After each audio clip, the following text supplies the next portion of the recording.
Yes, family, it is that time of the year. It is baseball season, and the show 26 just dropped. So, of course, I had to come to you with the best realism settings for all of your play, mostly focused on offline, road to the show, franchise, Diamond Dynasty 2. If you play that way, if you play maybe some offline Diamond Dynasty, if not, this may not be for you, but I can still help you out with a couple things. So yeah, without further ado, we're gonna just make this real short. We're gonna hop right into it. Let's do it.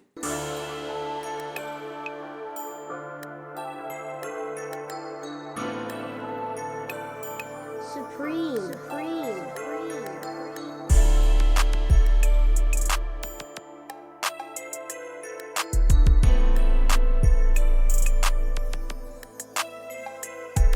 Okay, so to start off, I am playing on simulation. A lot of things we're going through and we're actually kind of editing. Some things, yes, do matter, but I'm not playing competitive. I'm not playing online. I'm not playing head to head. If you are playing head to head, then I would choose competitive. Starting off first, I am on directional. Timing this year, you have zone as well, where you can kind of pick a zone that you want to, aim for or focus on. I play directional. I don't play PCI. I don't play zone. Timing is going to focus a little more, obviously, on timing. Me personally, I am on directional, where I just like to influence where the ball goes, whether it's to left field, center field, push the ball to right field. That's where I want to focus on. So I choose directional. Now I turn off my camera shift and I turn off the hitting indicator. Basically, what that means is when you move the analog in a direction, you will see the camera focus or move to that angle. That messes up my balls, my strikes. I want to be able to see the ball coming straight. I don't want to angle to try to figure out, because especially with ABS in the game now, I don't want to mess up any calls, and I don't want anything influencing my decision on balls and strikes. So I turn that off, and the hitting indicator is just going to put an arrow up. If you want to use the hitting indicator so you kind of know, or where you're aiming the ball, you may get confused from using a left, diagonal up, and up to make sure that you're actually going diagonal. It's up to you. Gets pitches off. That's just preference. Swing input, I am using analog, so I flick the controller up to actually swing. So you can also have it on stride, and you can have it on buttons. Obviously, buttons, you just press X for a normal swing, circle for a contact swing, square for a power swing. Now stride, you're basically moving the analog back and you're flicking it forward. So all of this is preference. I use analog flick. Base running interface, I'm using buttons. So basically I'm tapping first, second, third, home, corresponding to the buttons, and I'm just moving those. I'm using the arrow to direct what base that I want to go to.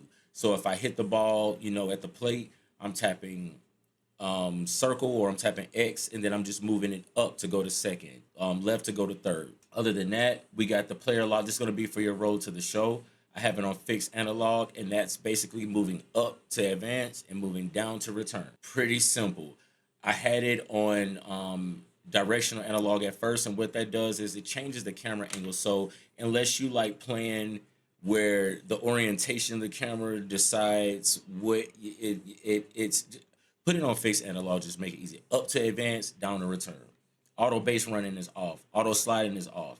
Classic pitching, I don't use any meters or anything like that. The reason that I don't use PCI, the reason why I don't use meter pitching, is because when you're playing the show and you have these on these settings, whether it's timing, directional, classic, it relies now on complete attributes and stats, and just algorithm of the pitcher.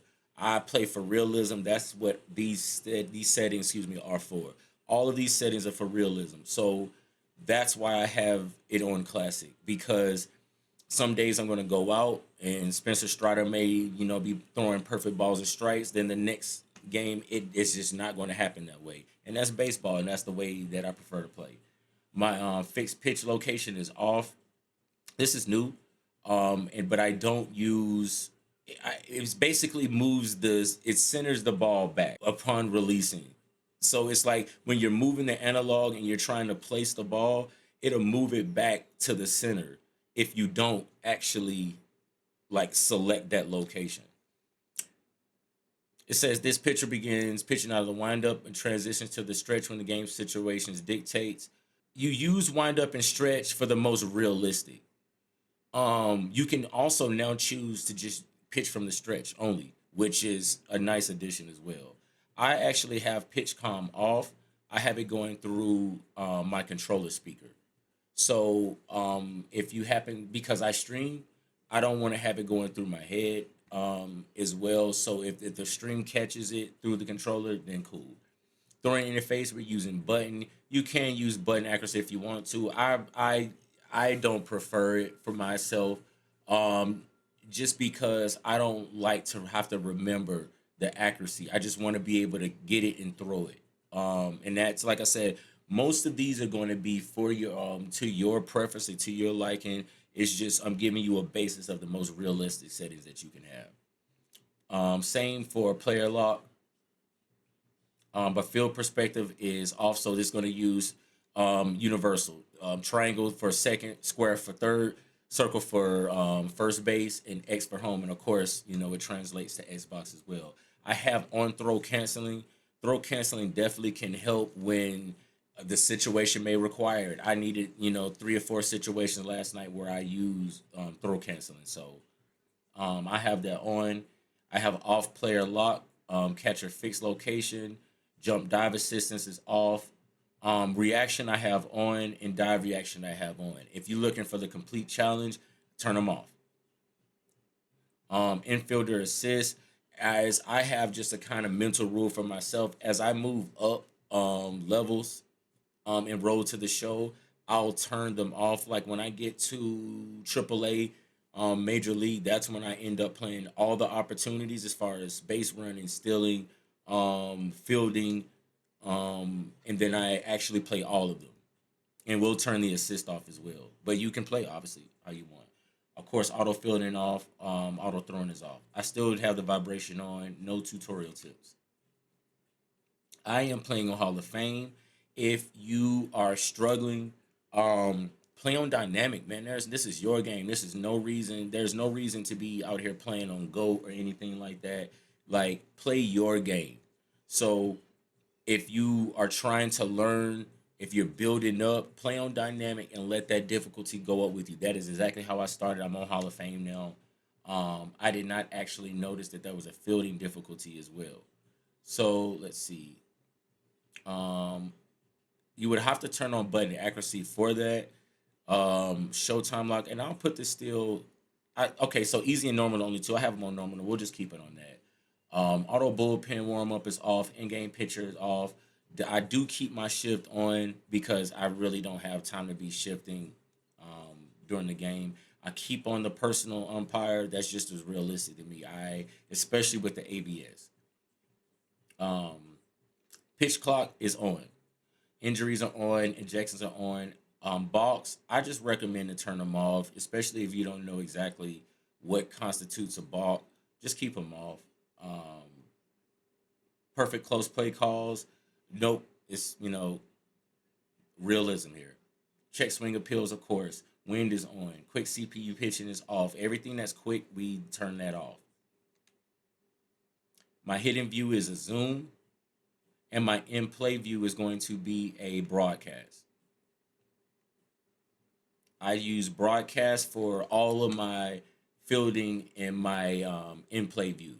So you definitely want to, if you like hybrid, you can play on hybrid as well. And it'll combine both. But for the most TV realism, broadcast is what you want to go with. I have off the inverted camera and the horizontal camera. I'm not using ambush hitting because that would be zone.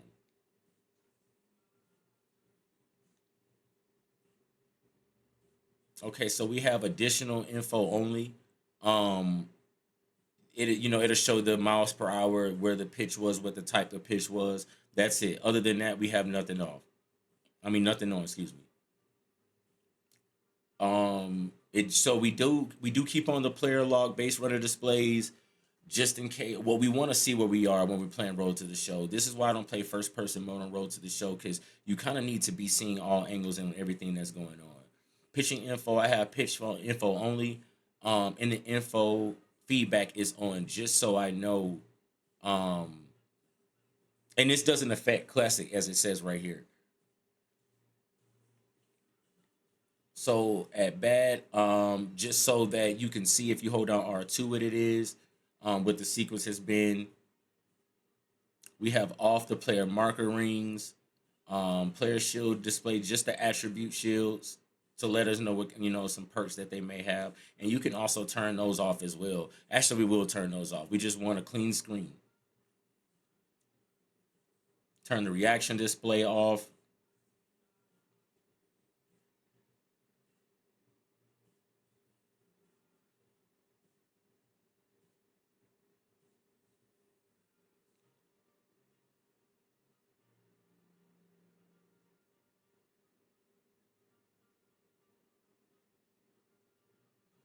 So so for the realism now, we're going to choose catch position indicator and put it on track ball. What this is going to do is it's going to show a hit trail, and you're going to have a basic region of where that ball is going to be. And so is the ball is going to disappear and not show you a final landing spot. And you just have to understand exactly where that was. We are going to turn on the off the wall ribbon, so we have an understanding. There is no route to ball. We can understand that. Off for no turn off the base for play icon. You should kind of understand and know what base you're throwing to. Player lock throw prompt. We're going to turn that off just for the realism aspect. Like I said, and you should know where that is. Strike zone, which is one of the most important. We're going to turn that off as well. Feedback. I like to see exactly. These are more important. Your swing feedback. You need to know if you're late or if you're early. You should also know that as well. But I like to actually know that. Of course, your info. I like to know if it was a fastball or a slider, something like that. So I definitely keep on the confidence energy bars. These I do keep on. In-game notifications. I like to know what's going on. Of course, keep your dynamic difficulty updates on so you know exactly what you're playing, how you're progressing. A scoreboard, of course, the ticker we're going to keep on. We have presentation mode on broadcast, pitch selection cameras on pitching only. Actually, we're going to put those on always. And so basically, that means on every, whether you're batting or whether you're pitching, you'll see the cut scenes of different pans to the pitcher, the stadium, things like that. So always keep that on always. Everything else we're going to keep on always, or excuse me, on as well. Audio, there are a lot more settings this year. Of course, you got your mono, your pitch com volume, your menu sound effects. You can turn those down. I don't like that. I don't like those sound effects. Of course, you can turn your soundtrack down or up. Now you can actually control the PA sound effects. Give you a example here. The PA volume, PA sound effects. So the different sound effects in the PA. And we got some music in the PA. You can control the fan yell volume now. All of this is up to preference. All of this is up to preference. I have on my vibration, closed captioning is off. Volume is all the way up. We already went over the volume.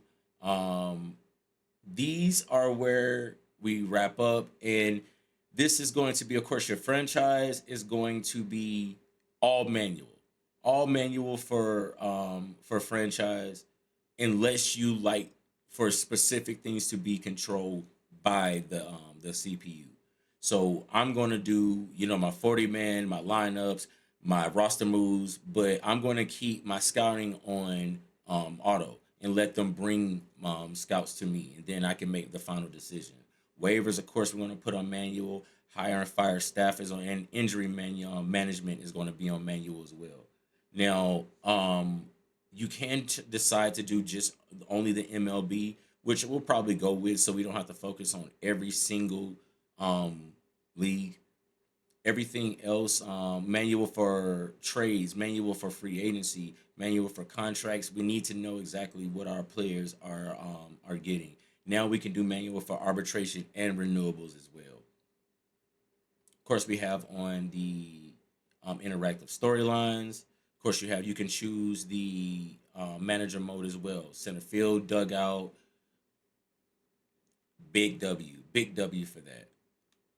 So yeah, we're just going to go ahead, back out, hit circle of B, apply those changes, and we are all set. So, ladies and gentlemen, I do thank you for hanging out with me. I appreciate all the time that you spent with me. I hope I was able to help you out with some settings. I will be back in the next episode of these with some sliders, man. We just waiting on some, probably shout out to Armor and Sword over there. Everybody who's working on sliders, man. We're looking forward to those, and we'll be back with the most realistic sliders for your offline play. All right.